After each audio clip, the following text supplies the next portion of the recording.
Hayo, siapa yang masa kecilnya sering bermain layang-layang? Atau masih sering main sampai dewasa? Mungkin layang-layang yang Anda mainkan itu berasal dari kampung layang-layang yang berada di Kelurahan 29 Ilir, Palembang.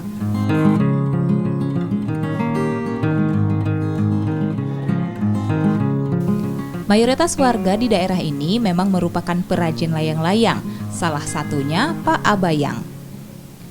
Ia menggeluti usaha turun-temurun ini sejak 1980-an.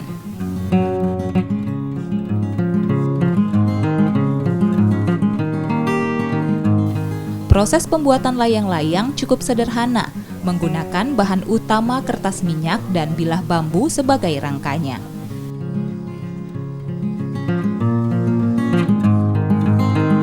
Dalam sehari, perajin bisa memproduksi hingga 1.000 layangan untuk dijual ke agen pengepul.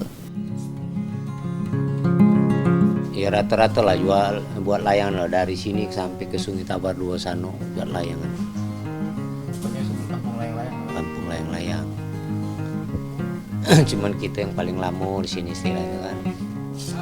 Kadang-kadang kesulitannya dari bahan-bahannya lah, bambu dari bambu dak kati kan, sumpah bambu dak kati dak pacak kita buat layangan.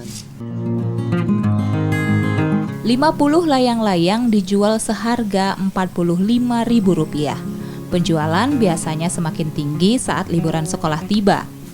Walaupun keuntungan dari usaha ini hanya cukup untuk kebutuhan sehari-hari, perajin layang-layang tetap bertahan.